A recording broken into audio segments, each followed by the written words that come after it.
សួស្តីបងប្អូនទាំងអស់គ្នាសូមស្វាគមន៍មកកាន់ Channel ចិញ្ចឹមដួងរបស់ខ្ញុំនៅថ្ងៃនេះបាទហើយថ្ងៃនេះយើងនឹងទៅ check មើលអំពីចំណីដួងដែលយើងបានដាក់ក្នុងរយៈពេលចន្លោះពី4ទៅ6ថ្ងៃក្នុងចន្លោះហ្នឹងគឺយើង check មើលចំណីរបស់វាថាតើវាស្ងួតឬអត់បើកាលណាវាស្ងួតយើងត្រូវបន្ថែមទឹកវាអញ្ចឹងណាបាទអញ្ចឹងយើងទៅទស្សនាទាំងអស់គ្នាអញ្ចឹងយើង check ឃើញថាចំណីហ្នឹងគឺវាស្ងួតចំណីនេះមានកធនខ្លះយើងដាក់រយៈពេលជិត10ថ្ងៃហើយណាប៉ុន្តែក្នុងហ្នឹង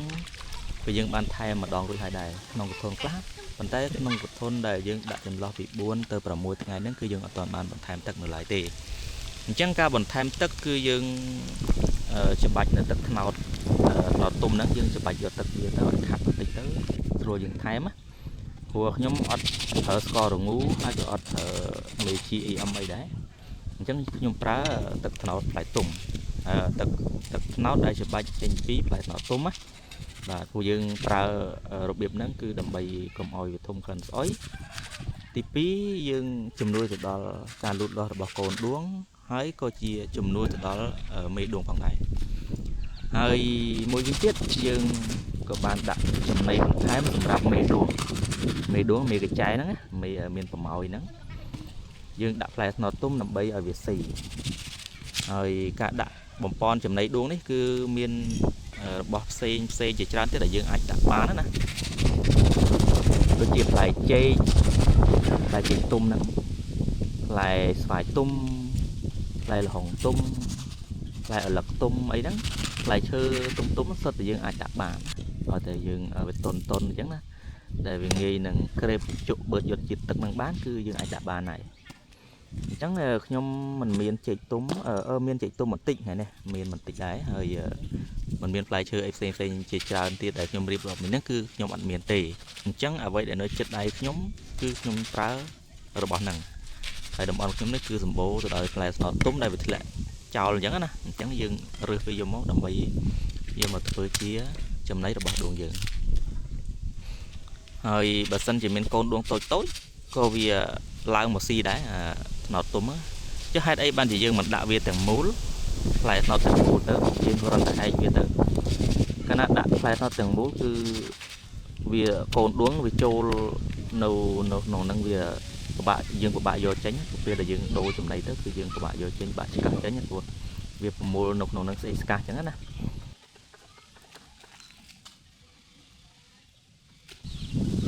អញ្ចឹងយើងឆែកមើលចំណីយើងនៅទីនេះគឺអានេះគឺចំណីដែលយើងធ្វើអំពីសម្បកដូងទុំបើបងប្អូនមើលវីដេអូនេះនៅក្នុង YouTube សូមបងប្អូនជួយចុច Subscribe ឬក៏សញ្ញាជាវម្នាក់មួយផងរួចចុច Like ម្នាក់មួយផងណាហើយបើសិនបើបងប្អូនមើលនៅក្នុង Facebook សូមបងប្អូនជួយចុច Follow និងចុច Like ម្នាក់មួយផងបាទសូមអរគុណហើយនេះគឺយើងធ្វើអំពីសម្បកដូងចាស់ឬក៏សម្បកដូងខ្ចីដែលយើងហូបទឹកបានហ្នឹងណាដែលយើងហូបទឹកអស់យើងមកច្រាំហ្នឹងគឺខាងលើគឺវាស្ងួតហើយ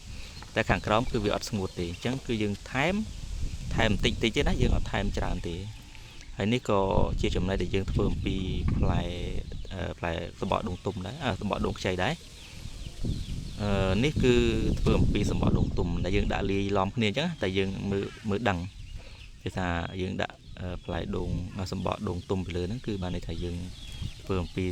សម្បកដូងទុំហើយណាអញ្ចឹងយើងធ្វើការបន្ថែមទឹកវាទៅយើងយកទឹកត្នោតយើងដែលយើងសម្បាច់ចេញពីត្នោតទុំហ្នឹងយើងមកស្រោចចឹងមកខាងលើឃើញតែស្ងួតហើយខាងក្រោមគឺវាអត់ទាន់ស្ងួតទេគឺមានកូនដួងទូចដែលវាញាស់នៅក្នុងហ្នឹងនៅខាងក្រោមហ្នឹងវាកំពុងតែស៊ីចំណីនៅក្នុងហ្នឹងហើយយើងមិនអាចប៉ើងមើលវាឃើញទេព្រោះវាទៅញាស់ដបងទូចទេ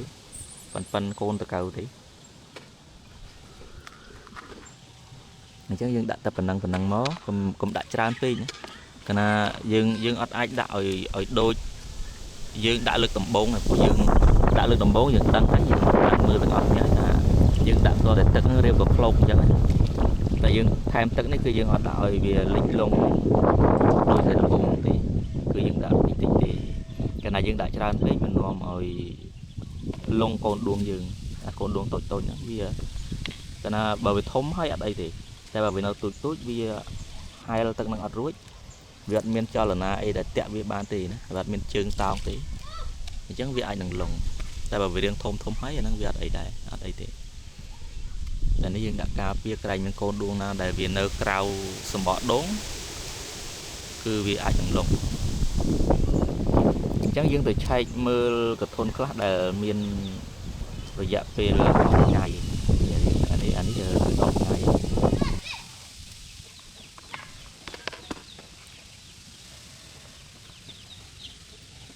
ថែមទឹករួចម្ដងតែយើងចង់ឆែកមើលវាគឺឃើញមានប្រហោងសោះសបកដូងហ្នឹងគឺកូនដួងគឺវានៅក្នុងហ្នឹងគឺវាចងំស៊ីសម្បកដូងនៅខាងក្នុងហ្នឹងហើយដល់ពេលវាស៊ីអស់ទៅឡើងសោះម៉ត់ឈឹងសំបីសបកសកៃដូងហ្នឹងក៏អត់មានដែរណាស៊ីទាំងអស់លីងហ្មងហ្នឹងក្នុងរយៈពេល20ថ្ងៃគឺវាស៊ីអស់ហើយតែឥឡូវនេះវាទើបតែបាន10ថ្ងៃចាប់ពីថ្ងៃយើងដាក់ដំបងមកគឺបានរយៈពេល10ថ្ងៃនៅពេលនេះអញ្ចឹងវាមានច្រើនកធន់ដែរយើងដើរឆែកមើលវាទៅយើងតាមពិតយើងត្រូវថែមទឹកទៀតហើយនេះយើងថែមបន្តិចទៀតណាស្បែកបើតែមានដួងវាស៊ីកូនដួងស៊ីនៅក្នុងហ្នឹងយើងទៅនៅតែឆែកមើលវាដែរហើយណាក៏យើង3ថ្ងៃហើយយើងឆែកមើលវាម្ដងណាព្រោះអាកាសធាតុឥឡូវហ្នឹងគឺវាក្តៅហើយធ្លាក់ខ្យល់ទៀតបើតែថារដូវវស្សាប៉ុន្តែក្តៅហើយធ្លាក់ខ្យល់ទៀតអញ្ចឹងវាធ្វើឲ្យហូតទឹកនៅក្នុងកធន់ចំណីដួងហ្នឹងក៏វាលឿនដែរអញ្ចឹងយើងថែមវាបន្តិចទៅហើយយើងដាក់ផ្លែត្នោតនេះគឺយើងដាក់ដោយសារយើងចិត្តវាចង់អស់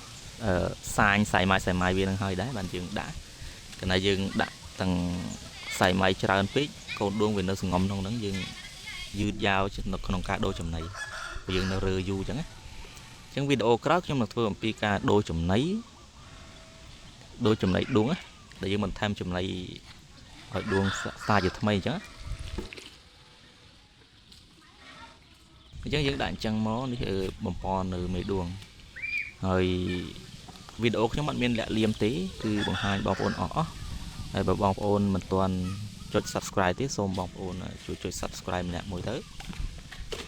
បាទអញ្ចឹងយើងថែមអញ្ចឹងមកដូចគ្នាអញ្ចឹងណាហើយបើបងប្អូនចង់ច្បាស់បងប្អូនអាចមើលវីដេអូខ្ញុំពីវគ្គ1វគ្គ2វគ្គ3មករហូតណាព្រោះខ្ញុំធ្វើទាំងអស់ហើយធ្វើតាំងពីដាក់លើកដំបូងតាំងពីការថែមទឹកតាំងពីការថែមចំណីតាំងពីការដាក់បង្កាត់ពូជខ្ញុំបានធ្វើនៅក្នុង channel ហ្នឹងទាំងអស់អញ្ចឹងបងប្អូនចូលនៅក្នុង channel YouTube ខ្ញុំហ្នឹងទៅហើយមើលវីដេអូមួយទៅតាមដែលបងប្អូនឆ្ងល់ហ្នឹងណាបាទហើយកត់ចំណាំទៅក៏បានដែរខ្ញុំប្រាប់អស់អត់មានលាក់លៀមទេហើយខ្ញុំធ្វើរាល់ថ្ងៃក៏បានផលទៅតាមនឹងដូចដែលខ្ញុំធ្វើវីដេអូអញ្ចឹងដែរណាខ្ញុំអត់មានលាក់លៀមចាំចំណេញអីផ្សេងពីហ្នឹងទៀតទេ